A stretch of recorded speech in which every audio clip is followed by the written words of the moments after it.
Namaste to all. In this short audio, we are going to see a very important topic: the common hindrances that happens in yoga sadhana or Veda sadhana. So, when an aspirant is doing a yoga sadhana under the lotus feet of their acharya, he is learning.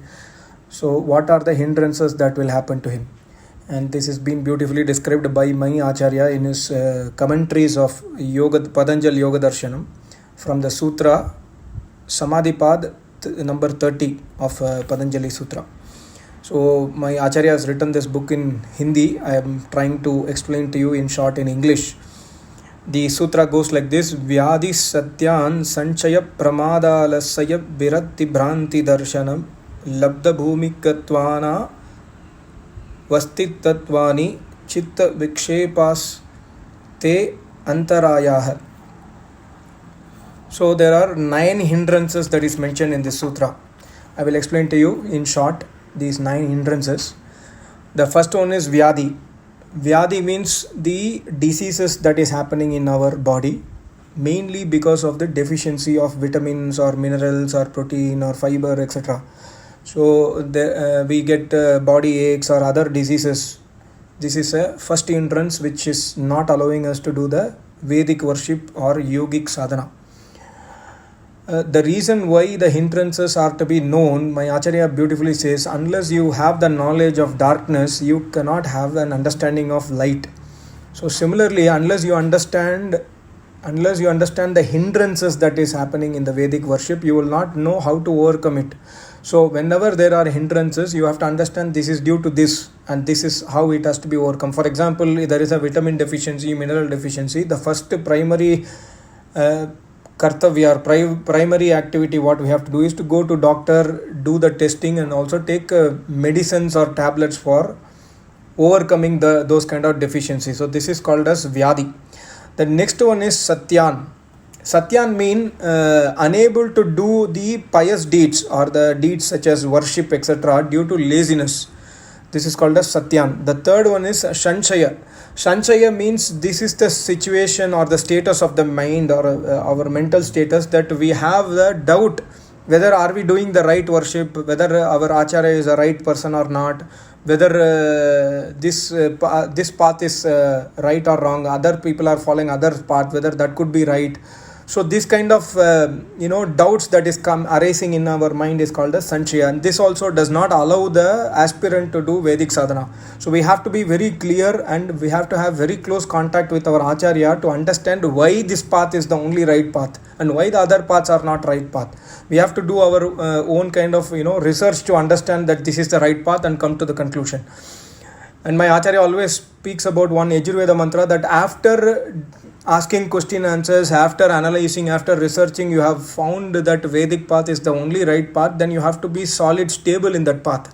This is what God says in Yajurveda.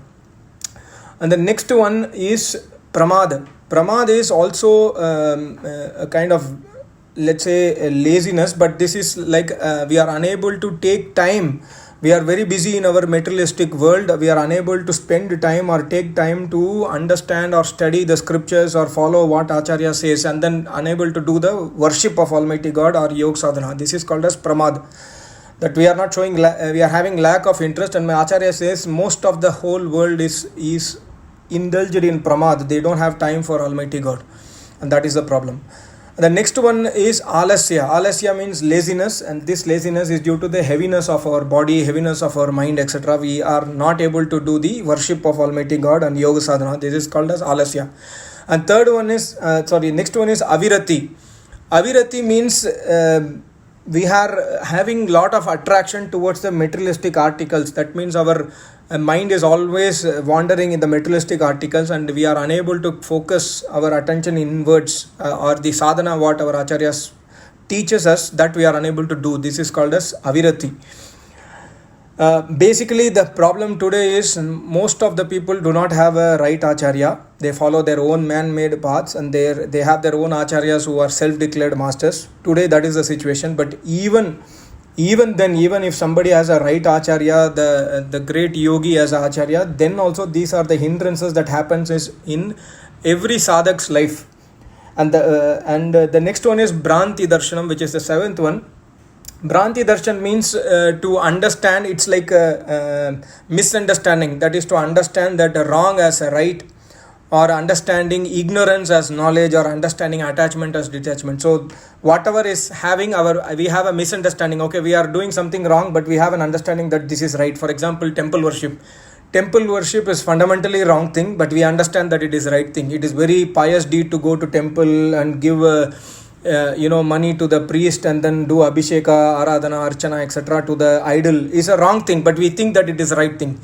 This can be overcome again by close contact with Acharya and taking his advices from the Vedas, what scripture says, etc. This is called as Bhranti Darshan.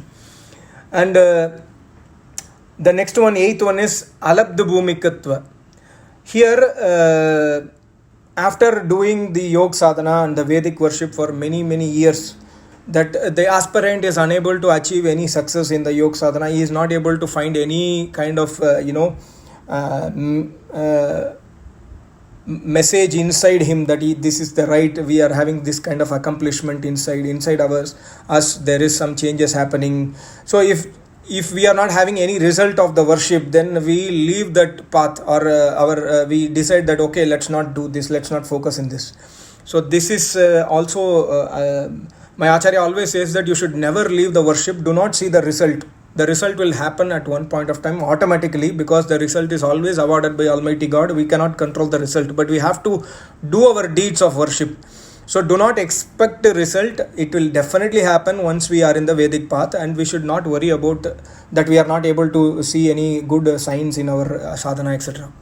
And the last ninth one, what my Acharya says is anavastitava. That means we have accomplished something in the yoga sadhana, but we are unable to maintain that due to various other distractions. Our mind is unable to maintain whatever we have accomplished in the yoga sadhana, and then again we lose the stage.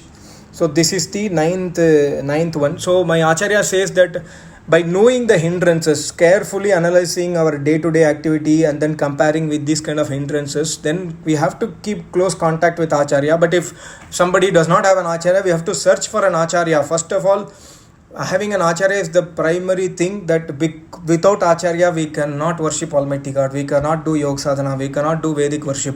We cannot do worship of Almighty God at all. God himself says in Vedas that the primary thing, or the first step towards the Almighty God, is to have an Acharya.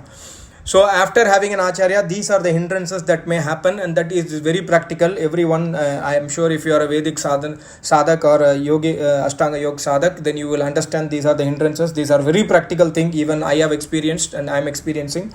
But we should not give up. We should not give up at any point of time. We should keep full focus and Shraddha and Bhakti on our Acharya and Vedas. And all these hindrances can be overcome for sure. My Acharya always says there is nothing impossible. There are some people who have asked, is it possible? Is it even possible that somebody can attain moksha? My Acharya says everything is possible for a hard worker. If you are not working hard, if you are not having focus, then it's not possible. Of course, it is possible to overcome the hindrances. The next sutra of Yoga Shastra also speaks about other 5 hindrances, but I would like to close this video here. I will try to make another video later on. I hope you liked the video. I request you to hear it out again and also spread to your known people. Thank you so much. Namaste. Om.